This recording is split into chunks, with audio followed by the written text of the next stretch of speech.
Hello, welcome to the Groundhoppers Guide. This is episode 2. Last time out, we kind of introduced ourselves. You might have noticed our number of grounds by our names have changed. Mike's has gone up by like 1, and I've gained like 6. Because I went to quite a few pre-season friendlies, so I've been to Coventry, their first game back at the Ricoh Arena.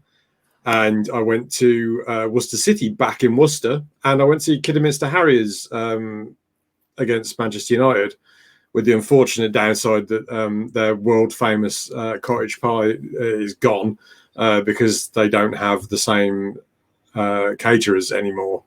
So the poor bugger died, didn't he? He did. Brian Murdoch passed away, and they couldn't come to an agreement with his family to carry on catering. So that's the end of recipe died with him. I guess maybe. So. Yeah. I assume not, but there was some sort of disagreement there. I don't know what the details are. So we're going to talk about the opening weekend in the Championship because we both went to the same 2 games. I just to say my extra one. You did mention your preseason. I did 1 preseason game.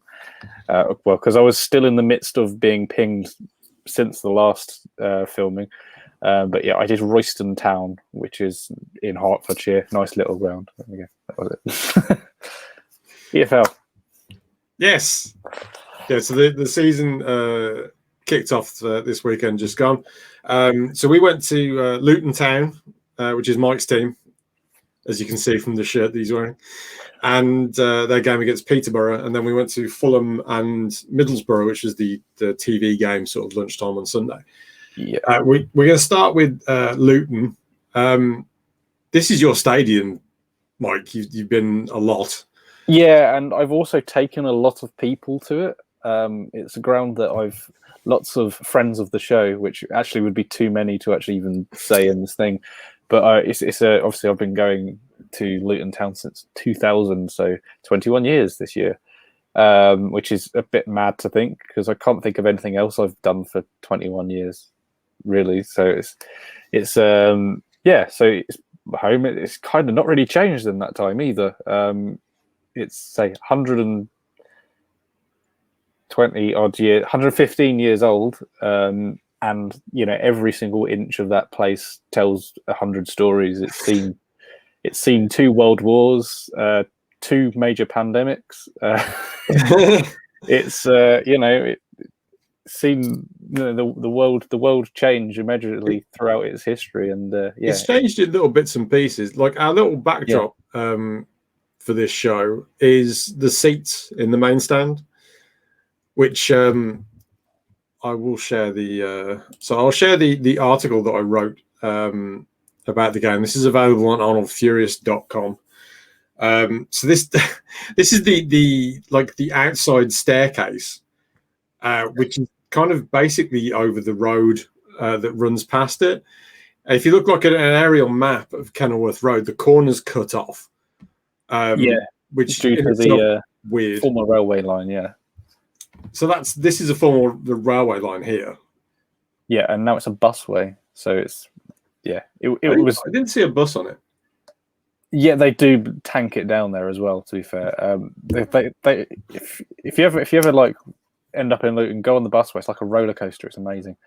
But yeah, it was basically for years it was just derelict. It was overgrown and horrible, and then they just put a busway on there, which is kind of cool. But I don't know. I can't remember what came first: the bus, the railway line, or the stadium. I'm inclined to think the railway line came first. It would make sense when we've gone through this. I'll basically put up an aerial shot of the ground that requires changing windows. So I'll do that afterwards. But an aerial shot of the ground is just weird because like the whole corner where you expect a stadium to be a rectangle just has like a chunk missing out of it, and this is the chunk.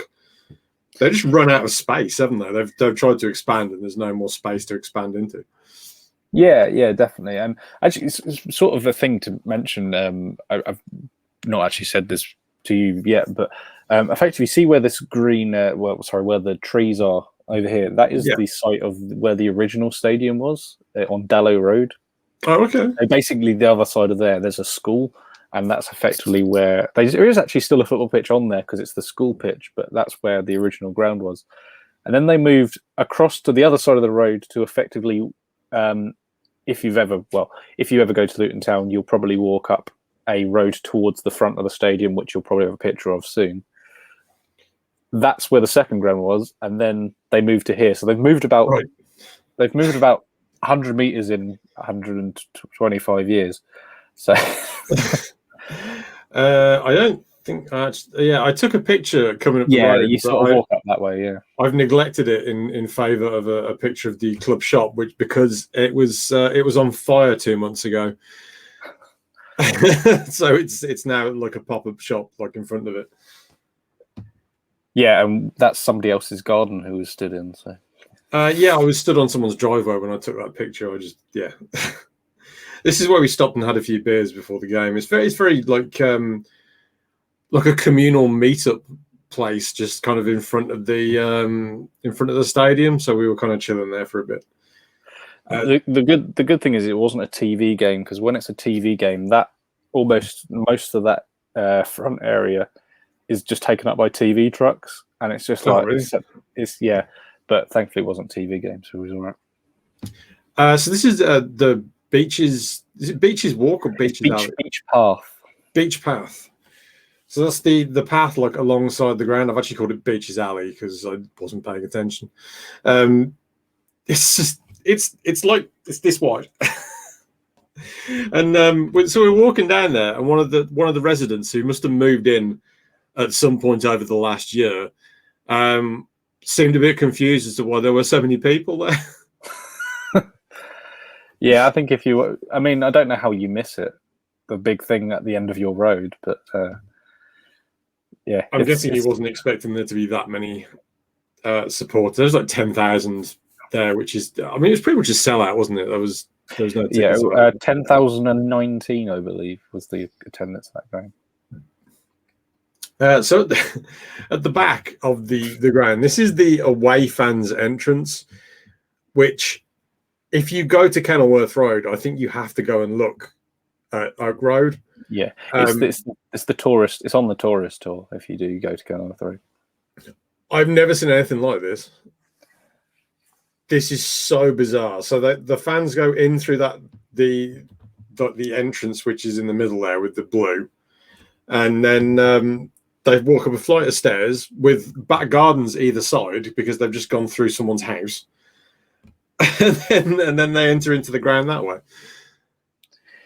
Yeah, and again, it's one of these without kind of basically. I mean, there's probably books written about it, but it's one of these things. What came first with it?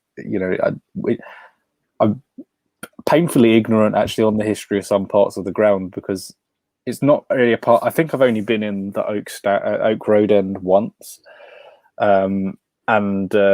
Yeah, I kind of feel that I don't know what the story is in terms of was it somebody's house that they've bought and then just bulldozed through, or has it been? I believe their offices above I believe they are offices above in terms of like club offices, but the one further down, the one where is it? What's it called? Bobber's Club.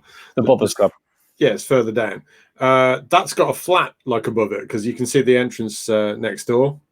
Yes, actually, yes. I'm actually probably maybe thinking it probably isn't offices above it, but yeah, I know that there is a toilet just inside, so like you'd be sharing your toilet wall with somebody's house. Yeah, it's very odd. It's almost I haven't been in the Oak Road end for a long while, so I've kind of forgotten a lot of the quirks about it, but it's you kind of go through these double doors and then you end up walking up these stairs and you're peering over into someone's garden and there's someone's dog barking at you and you can see their knickers up on the washing line. It's something that say it's not always, and I understand actually it's very common, like the away fans, they like lob their cans and bottles and stuff into the people's gardens, which is a shitty thing to do, but I suppose it's comes with, I think if you move in there, you're aware of it. And actually, quite recently, one of the houses next to it did go up for sale, and it's kind of it's like unique neighbours for sure. I don't know whether it's quiet. It's quiet 5 days of the week, and then on a Tuesday evening and a Saturday afternoon, it's absolute hell and no parking. Yeah, you wouldn't be able to park down there at all. Or don't go anywhere at about 1 o'clock and expect to get back in.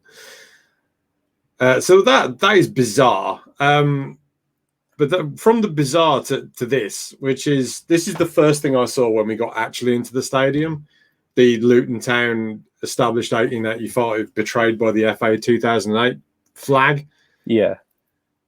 That I've never seen such like a blatant thumb like to the authorities than that. And I think Luton is a very anti-FA team, FA and Football League. In fact, one of the chants that's sung most is "Fuck the FA and the Football League. We are the famous Luton Town." This is obviously due to the minus 30 points deduction thing that happened in 2008, which is again a complete, never been done before or since. And if Derby County is anything to be said, probably not going to be happening ever again since. And it's like 12 points is like the traditional it's slap on the wrist, isn't it? Unprecedented. It was made an example of wrongly, in my opinion. And I know people who don't watch England games because England is a representative team of the FA.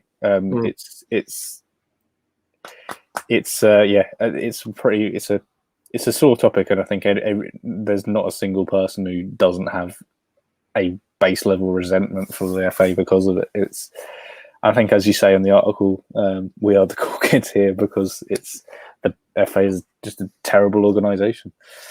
Yeah, and I frankly love it that that's up there and that you're taking a stand like that as a football club, taking a stand against the authorities and just saying, look, you haven't treated us properly, so hell with you.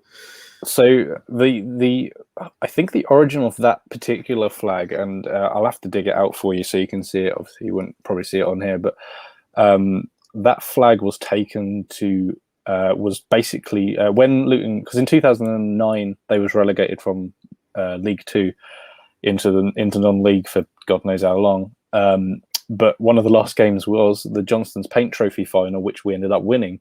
So we won the Football League trophy whilst heading out the back door. And that flag was draped on the... if you've ever been to Wembley Stadium, as you come up Wembley Way, it basically splits into two walkways in front of where the Bobby Moore statue is, out the front of Wembley Stadium. And that was basically draped on that balcony. And I think it's one of the most iconic Luton Town photographs, I think, of all time, is this at the home of the FA, effectively in Wembley Stadium, as we was being kicked out whilst winning their trophy. This obviously show of this protest, and I think it's an iconic image really for us now, and I love that it's in there because it's so. I had no idea it was there because the obviously this is not the kind of thing a TV camera would linger on, but it's literally the first thing I saw. Like, we walked into the stadium and like the steps like take a weird little jink to the side, and that's the first thing I saw. And I was just like, wow. Yeah, so unless you're in Oak Road, you can't miss it. It's if you look over to the main stand, you can't miss it at all. So yeah, this is the pitch. We've got the boxes on the far side, which is something else that I thought was very strange. The little chalets. Yeah, because this is not something you really see on TV because the TV camera is on that side.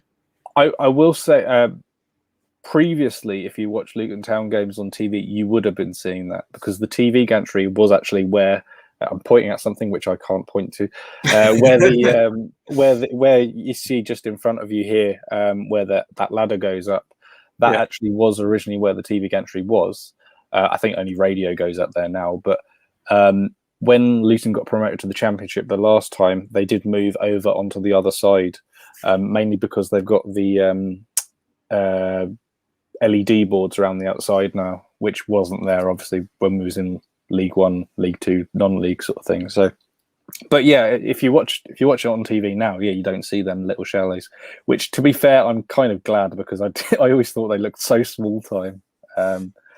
But it looks like a right laugh getting one of them for a game though, because like you get to sit with your mates and there's like 8 people there in the little box. And yeah, I've done it once. My mate ended up winning a match experience in a raffle, and he ended up getting a box for a game against Bath City, which shows how far we've come.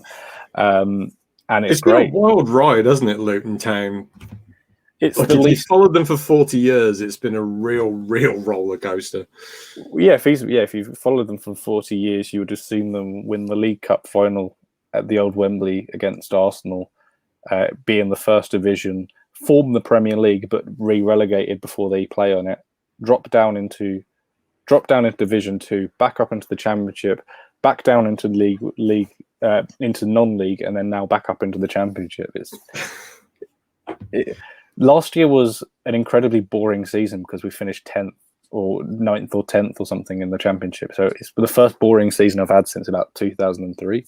Yeah, it's normally quite dramatic though.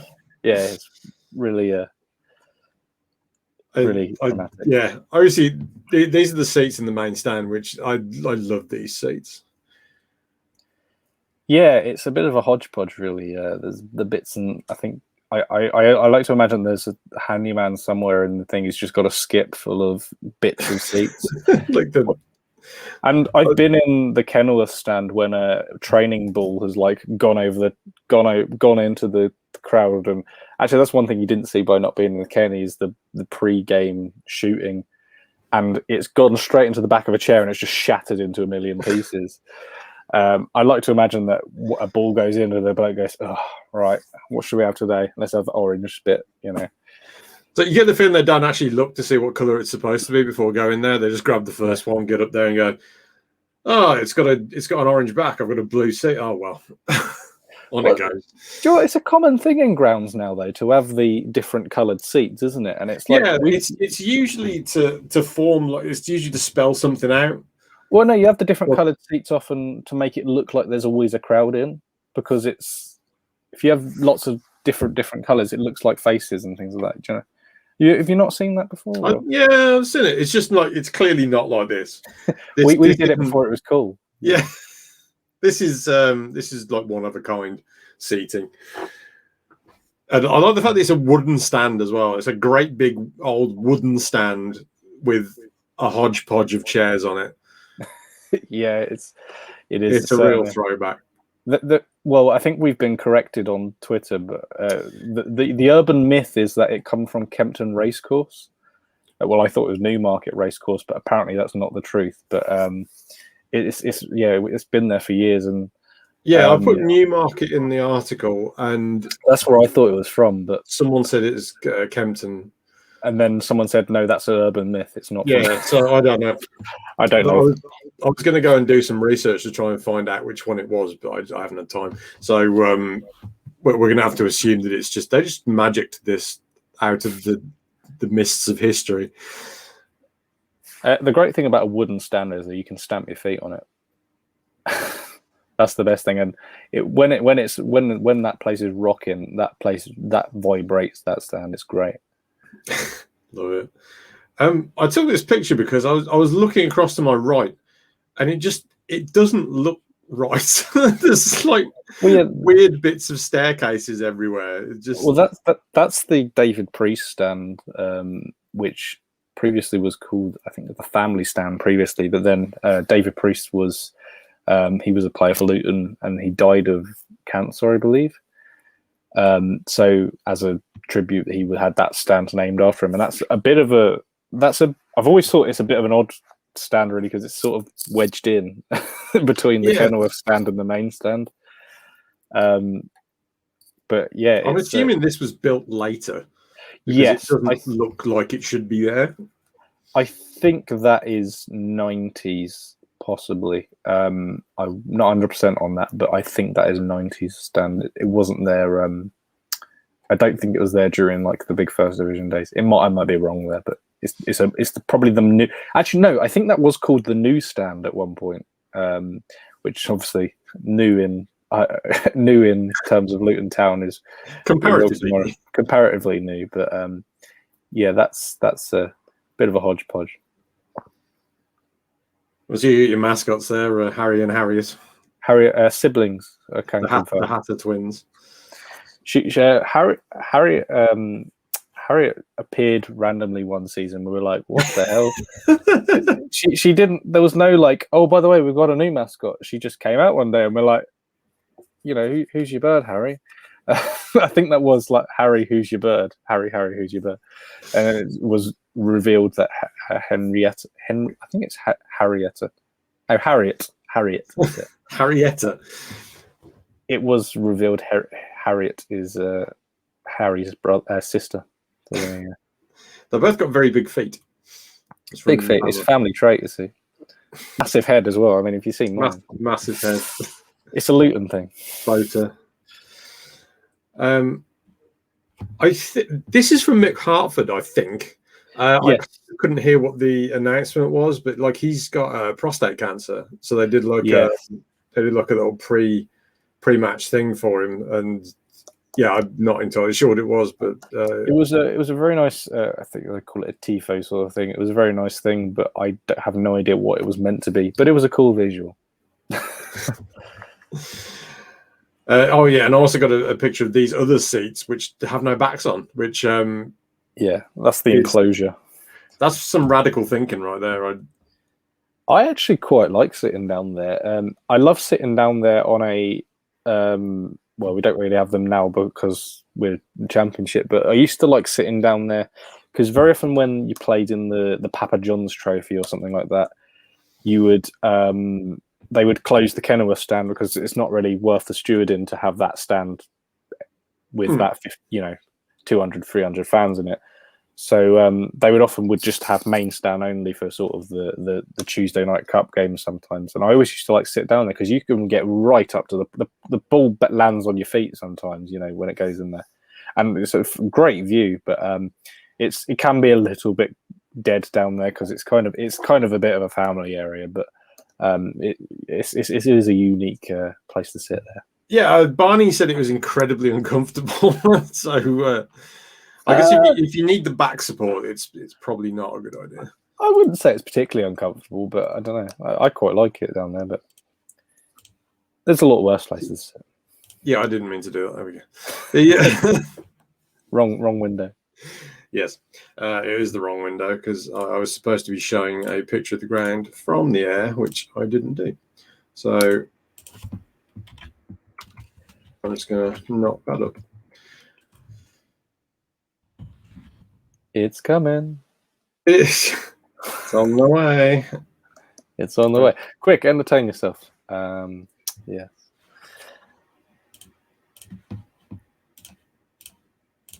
Right, there we go. Yeah, it's completely squidged. Yeah, Jordan. Now, when you say it like that, it is completely squidged in, isn't it? Yeah. So if you do come out a little bit, if you just go the other side of the road, there is this. There's a football pitch. There's then basketball pitches just by the bottom. That is where the effect of the old ground is.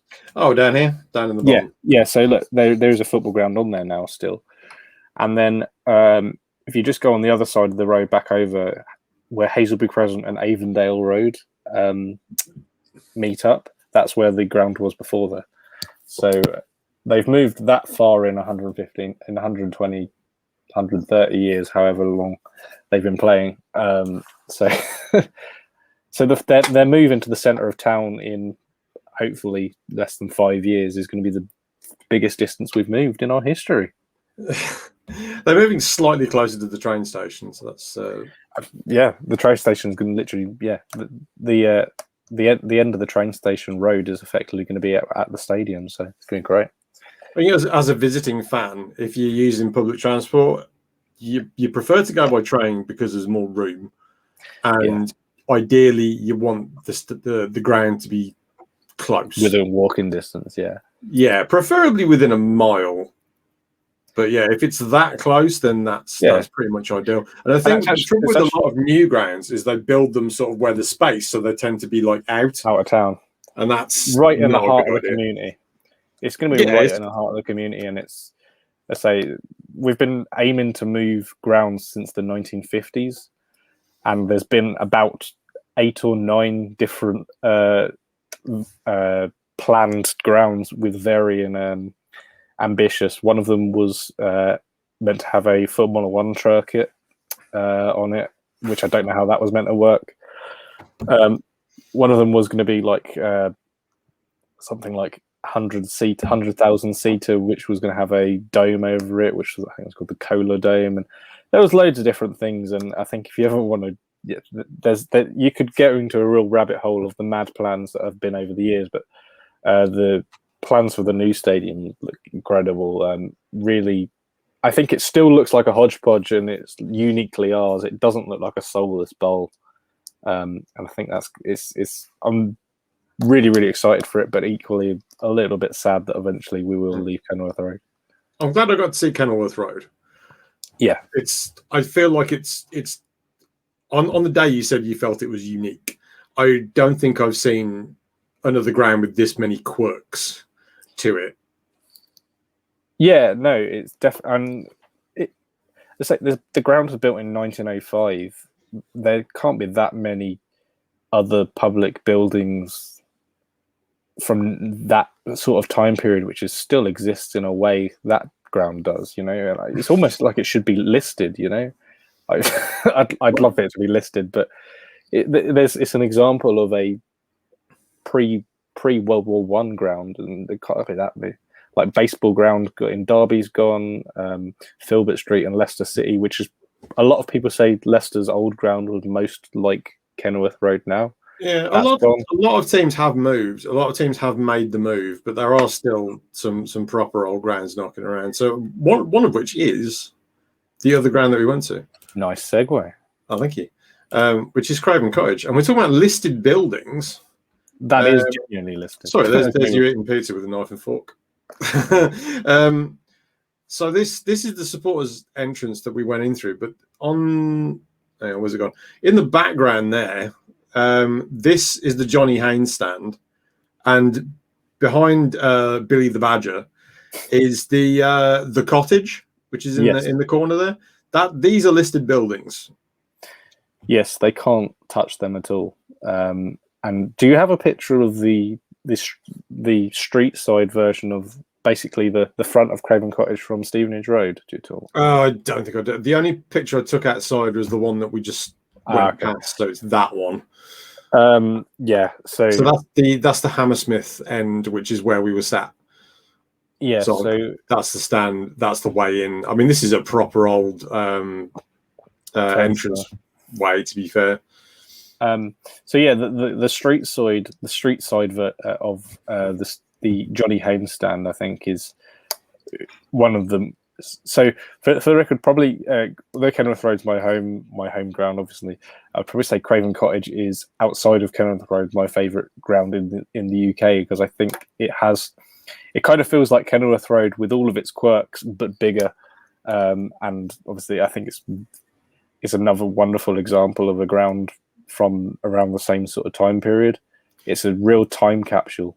Well, this is one of the Archibald Leitch design grounds. So, like, he had a hand in putting Craven Cottage together. He also helped design Old Trafford, Ibrox, Villa Park, a lot of the classic old grounds, the red brick ones, basically. The ones that you all know and love, that have hosted all the important trophy finals down the years.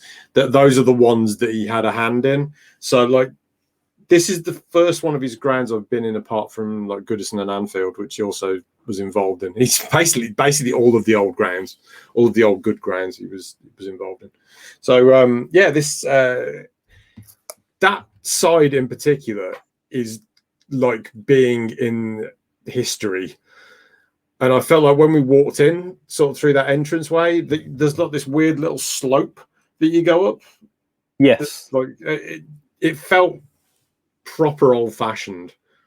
like going into a proper old-fashioned ground that hadn't been like redesigned or renovated. It was like walking through history, and seeing that expanse down the left-hand side was lovely, really. And the cottage itself in the corner, I kind of wished I could get a closer look at it, because it's an incredible looking building. Yeah, and the beauty of the Craven Cottage, as we sort of mentioned at the beginning of it, is obviously being a listed stadium. They can't mess around with it. They can't. You will see. I think there was a photo just a little bit of what they're doing for the new stand. This is the Riverside stand, which, as you can see, it's a bit of a monstrosity from my point of view. I've seen the plans of what they want to make it look like. They're basically making it part of a wider Riverside complex where it's going to have. Yeah. I believe there's even going to be houses behind there as part of the stand, which I don't know what I think, and apparently a swimming pool or something like that. But I know they were saying like bars and restaurants and stuff. So it's going to be like a whole day out kind of deal. Yeah. So like it's going to be part of like I think it's something like the Putney Pier or something like that project or something. So there is obviously going to be a lot of development with that, but they can't do that to the other stand because it's literally against the law. So they've had to make it that much bigger to get all the fans in that they wanted to get around the ground, because they can't touch the one side of it.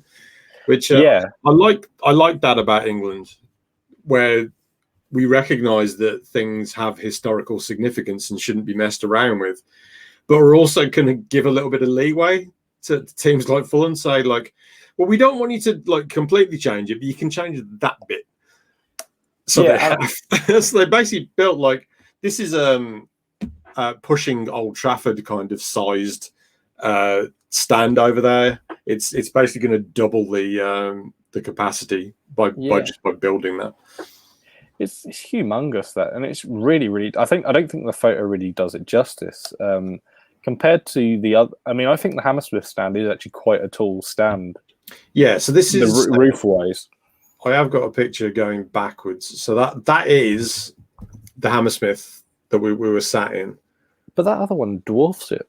Yeah, I mean, this looks like a lot of people, but if you can imagine that all kind of over there, this top bit up here is absolutely enormous. Like, I don't think like the Hammersmith end would be up to about here. Yeah. And then you've got that on top of it. You're right. Like the photo doesn't really give it the appropriate scale. You need like I don't know, something like a bus part next to it, just to give you an idea of just how big it is. It's huge. Yeah, but I mean, I think I think probably some Fulham fans would disagree, but I think the Khans do have they do have I think the right intentions with the ground. I think Tony at least seems like someone who does have some sort of. He's a bit of a football nerd in the sense I think he loves the history of that sort of thing. So I think it's going to be cool when it is done, and I'm excited to see what they do it, having been going to Fulham for a long time. But I think it is going to be a interesting development when it is done. But it's very befitting of the area, because it's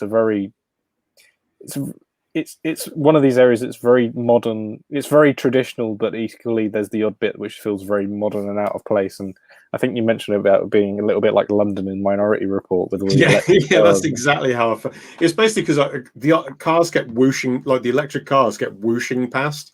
Yeah, like, there are no actual, petrol cars in West London, and apparently not in this part of town anyway. Internal combustion is dead, man. I guess so, yeah. So that's what this part of town felt like. What I'd like them to do is on the Hammersmith Road stand, I'd like them to make the roof just a little bit like longer, because it started raining, and that's what happened.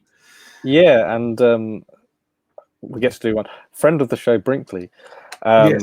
he came along, and he was wearing shorts, and we kind of ridiculed him when we first sort of saw him, and we're like, well, that's a brave decision. And then for 80 minutes of the game, it was absolutely roasting. It's beautiful. It was a bit unpleasantly warm, I think, actually. It was dry heat, which is not really what you want. It wasn't as hot as when I went to Alvechurch in May. Yeah. I basically got sunburned because it was so hot. And I wasn't outside as long as I was for the Fulham game.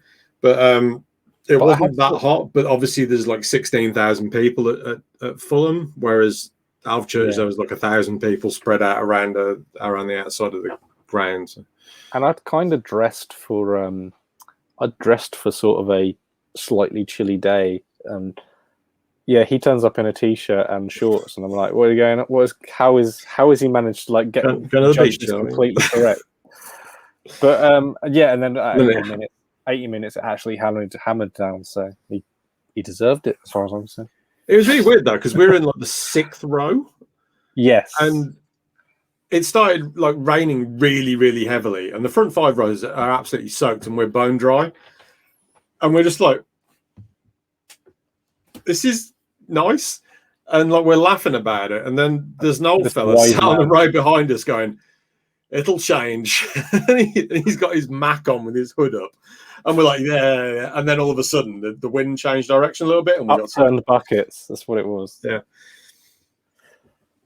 But that was a good fun game though, and I'd say it's a stadium I'm very, very fond of, the Craven Cottage, and I think in a way that they're kind of, I can't really think of many. Well, there's plenty, I suppose, but 2 really traditional, if a little bit quirky grounds to sort of see on an opening weekend, and I think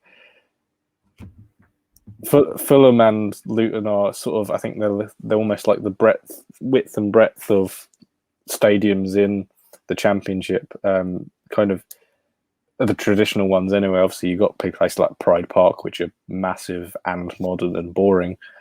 But then, these wonderful old stadiums. Why I think the Championship is such a great league, I think, for that, in that sort of respect.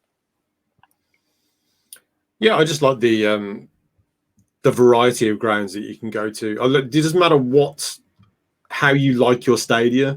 Like, you will find plenty of anything in the UK, just because, if you know where you're looking. Yeah, because like there's plenty of old-fashioned grounds, but there's also plenty of new grounds. So if you don't really want to deal with the discomfort of maybe like a little bit less leg room than you'd like, maybe there's a great big post that you're not keen on having to kind of look around, then there's plenty of new grounds that have been built that you can go and enjoy too. So I think we have a unique country for seeing football in like a wide range of aged grounds. If you want to see something that's like literally part of history, you can. If you want something that's brand spanking new, that's there for you as well. Yeah, definitely. And I like them when they're a bit eclectic and mad. So finding something that's a bit, it's probably because when I grew up, growing up in football, my footballing diet was mainly Luton Town. So when I go to a ground that isn't like Luton, it's like, okay. But I kind of appreciate everything, because some people would say it's the worst ground in the country. It's got on footballgroundmap.com, which is where we do a lot of our sort of ground hopping work. It's got like a 2-star rating, which is it's a nonsense, really. It's a beautiful ground. It's weird. It's patchwork. It's a bit of an oddball ground, but like, you've got to appreciate that, surely. Yeah. Well, I mean, I suppose there's no qualification to rate on Groundhopper. I mean, it's all opinions, I suppose, and give me Kenilworth Road over the London Stadium any day. It's now in day, and probably there is a little bit of bias, obviously being a Luton fan, but I think you want to be. I think being a groundhopper as we are, I think you want to see all the weird stuff, as want to see unique things. If you go to Colchester and Chesterfield and Burton Albion, they're all the same grounds, you know, near enough. There's just 4 sides on a modern stadium in an industrial estate. Nothing wrong with that, but there's also, you know, yeah, you want to have variety, don't you? Yeah. I mean, it's okay to go to grounds that are just fine, because like if you want to do the 92 club, you've got to go to a bunch of grounds that are not particularly memorable, but you know, just tick them off, move on to the next one. So it is what it is. Yeah, and I say, like, because you did Port Vale. Yeah, I went to Port Vale for the Carabao Cup. I mean, it's quite a nice ground. I think what is more special about Port Vale is that it's like the most community-based club that I think I've been to. Okay. I've just written you won't have had a chance to read it because I literally posted it like right before we were due to record. But so I'm just going to read my closing paragraph. I said a football club is the heart of the community. When it's run right, it brings families and friends together. Carol Shanahan, who's the chairperson of Port Vale, is doing a sensational job at Port Vale. It's a community club that means so much to the people of Burslem. And after my visit there, it's no longer a tick box on a spreadsheet. It's a living, breathing entity, and I kind of love it. Yeah. Stoke might feel like you're going backwards in time, but that's comforting, and I don't think I've ever felt so at ease at a football ground. So that's what I wrote about Vale Park. Well, that's the thing, because obviously Port Vale would, you know, if you're a young lad from Stoke, you're probably more likely to pick Stoke City, really, aren't you? And there's, in the nicest way possible, there's not really any reason to support Port Vale unless it's where you're from. And it's close enough to Stoke. I mean, it's literally 3 miles away from the centre of Stoke, so it's close enough that you could, even if you lived closer to Port Vale than to Stoke, you could claim Stoke as your local team. Yeah, exactly. And you know, Port Vale is, I think, it is one of these clubs that the catchment area must be minuscule, really. Unless you lived literally across the road from it, you probably would have supported Stoke City, or your Robbie Williams. Robbie Williams, obviously, Port Vale fan. Yeah, but, fair play to him. One of my favourite things is for FIFA 2000, I think, back on the PlayStation. Yeah, I know this story. Yeah, so EA Sports wanted him to be the make the song for FIFA 2000. It's Only Us, which was a B-side on Millennium, I believe. And he said, "Yeah, I'll do it, but you have to put Port Vale in the game." So, which is awesome. So you could play as all these great teams and Port Vale. And Port Vale. But yeah, the catchment area must be so small for a team like that, and centre of the community for sure. And they've kind of, they're League One, aren't they, Port Vale?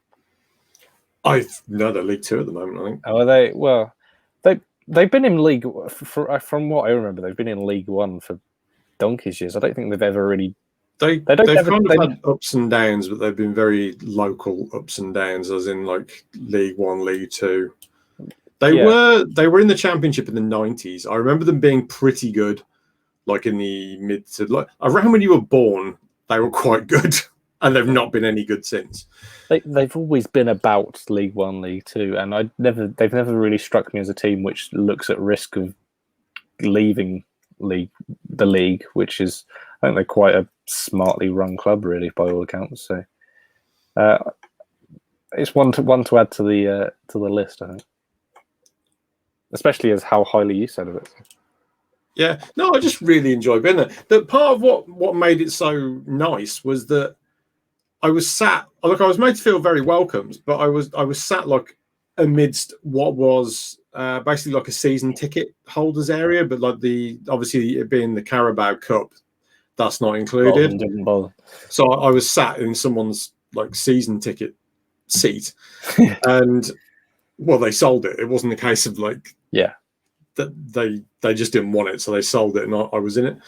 So all the people around me were all regulars. They're all part of this same like patchwork of the crowd, and they're all chatting to each other like upwards and downwards the rows, and like everyone seemed to know each other, and it just. I felt like I started recognizing characters like as the game was going on. I was like, there were some people down the road from us. And like in my head, I kind of know what their story is. just because I've seen them walk in together. I've seen how they interact with each other, and I was like, that's nice days. I like that they've come to the game together. And then you kind of seeing all these people all over the place. And there's this one mad bloke. He's like like 6'3" or something. Big veil scarf, veil shirt. The works. And at half time, he stood on the steps waving to his mate in the other stand and trying to get his attention. I hear him on the phone going, "I'm waving at you. I'm waving." Love that stuff. It was weird. Like they all kind of like grumbled at the linesman together. They all cheered together. It was just there was a real sense of community there. You felt you went there and you felt that you'd known them. You went there for the first time and felt you'd known them all for years. Yeah, I felt like I'd been a season ticket holder at Port Vale for 10 years or something, just from going to one game. So like you don't really get that very often. So I really enjoyed the experience. For a Tuesday night in Stoke. Yeah, and it was a shame they didn't manage to turn over Sunderland, because that would have been that would have been very funny. Yeah, they were so close. Sunderland supporting. They were so close. They really were, because like Sunderland obviously is a better team from a better division. They play better football, but yeah, who cares about that? It's the cup. You want to see the team clog it long and get the upset sometimes. So. Yeah, well, I was originally planning to go to Stevenage, which is actually where I work. I was planning to go to Stevenage on yesterday this is Wednesday. I planning to go to for the Carabao Cup, and unfortunately, I'd had my vaccine the day before, and I was like, I didn't want to risk it, but I did miss a upset for Stevenage. Managed to upset Luton in the cup in a bit of a local scalp, really. Yeah, that's a big win for them. But, I was supposed to go to Forest Green Rovers, but they hadn't put the tickets on sale, and I was a little bit anxious about not being able to get something, so I ended up going to Port Vale. But they had an upset because they beat Bristol City on penalties. So I want to get there at some point, though. It's if I'm going to do the 92 and tick them all off, then you have to, unless you just hope they get relegated, I suppose. Yeah. Yeah, the only thing I'm hoping get relegated is Hartlepool, because it's just so far away. And Milton Keynes. Making friends and influencing people. Even if Milton Keynes is one of the second, I think it's the third closest ground to me, no desire to go there. So, yeah, hoping they get relegated soon enough. Put an end to the whole thing. Yes. All right, so we're going to head off. We're going to be back in like a couple of weeks, I think. When we've been to some more grounds, basically. Yes. The only thing I'm definitely going to between now and then is Cheltenham. I'm going to watch Cheltenham versus Ipswich next Tuesday. I've not got anything booked. I kind of have a list, because I'm a little bit more flexible and Arn in the sense that I don't work Saturdays. I tend to wait till that Thursday and go, what can I do? Oh yeah, they're playing at home. I'll go to them. So I have to. I'm a bit lazy compared to Arn, really. So I've got a few on my hit list. I think I'm thinking of going to Welling Garden City on Saturday, so that might be quite exciting. But apart from that, I've not really got anything planned. So it's going to be a surprise for you as much as it is for me. Yeah, I was trying to get up to 20 by the end of the month. That might be reaching it. I've got a couple of other ones that I'm kind of side-eyeing, but I basically need to go to something. I'm working at the weekend, so I've got to get to something on Monday before the Cheltenham game. And then I've got stuff that I have to do at the weekend again. So it's going to be like a midweek kind of deal. I don't think I have enough days left to do it. But I'm going to get close. I'm getting there, though. Getting there. And we're heading to the winter. See, you're almost begging for a winter of heavy snow to like pack in all the games into the new year. So then like you'll get games on Tuesdays and Thursdays and things like that. You almost begging for that in a way. Well, I'll see what I can get to. Get a few postponed fixtures on Saturdays. In my head, I don't have a number that I want by the end of this season, but I'm thrilled with 16. I'm already ahead of Dommy. I mean, you're going to probably be past me by the next by the next recording. So, yeah, it's It's yeah. I think I said mine was 40. I'd like to get to 40, but I don't know. That might be pushing it far, but we'll see. You'll get there. You'll get there. Yeah. If you enjoyed this content, please like and subscribe. This is part of the Arn and Eddie network, so you also get the flagship Arn and Eddie show as well as the Groundhopper's Arn and Eddie network featuring Mike Kilby. Yeah, that's how it's going at the moment. But thanks for watching. You can follow Mike Kilby on Twitter at Mike Kilby because he's following me on everything at Mike Kilby except for Untapped. So easy, so easy to deal with like that. You can read my various blogs on football visits over at arnoldfurious.com should you wish to. And we will see you next time on the third Groundhopper's Guide.